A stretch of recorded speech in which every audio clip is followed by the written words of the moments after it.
এমন অনেক দিন গেছে আমি অধীর আগ্রহে অপেক্ষায় থেকেছি হেমন্তের পাতা ঝরার শব্দ শুনব বলে।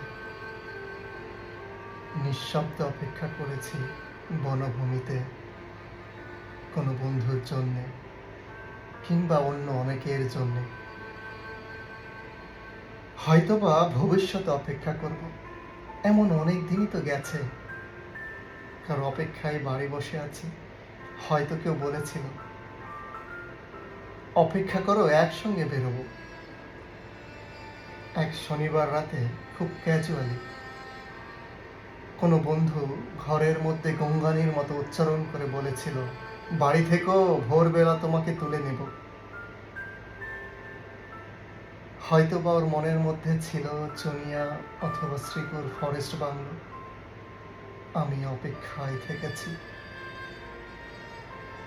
যুদ্ধের অনেক আগে একবার আমার প্রিয় বন্ধু অলোক মিত্র ঠাট্টা করে বলেছিল, জীবনে তো কিছুই দেখলি না,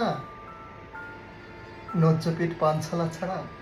চল তোকে দিনাজপুর নিয়ে যাব, কান্তজির মন্দির ও রামসাগর দেখবে।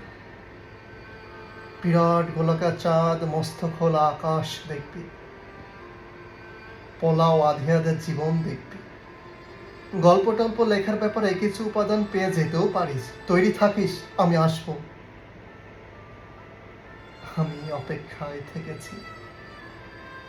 আমি বন্ধু, পরিচিত জন, এমনকি শত্রুর জন্যেও অপেক্ষায় থেকেছি। বন্ধুর মধুর হাসি আর শত্রুর ছুরির জন্য অপেক্ষায় থেকেছি। কিন্তু তোমার জন্য আমি অপেক্ষায় থাকব না, প্রতীক্ষা করব। প্রতীক্ষা শব্দটি আমি শুধু তোমারই জন্যে খুব যত্নে বুকের তরঙ্গে তুলে রাখলাম। অভিধানে শব্দ দুটি তেমন কোনো আলাদা মানে নেই, কিন্তু আমরা দুজন জানি ওই দুই শব্দের মধ্যে পার্থক্য অনেক। অপেক্ষা একটি দরকারি শব্দ, আট পড়ে দোতনাহীন ব্যঞ্জনাহীন, অনেকেরই প্রয়োজন মেটায়।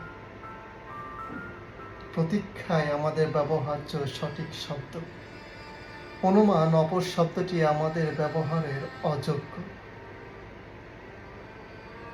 আমরা কি একে অপরের জন্য প্রতীক্ষা করব না? আমি তোমার জন্যে পথ প্রান্তে অশ্বতের মতো দাঁড়িয়ে থাকব। ওই বৃক্ষ অনন্তকাল যজ্ঞ প্রতীকের মতো প্রতীক্ষমান।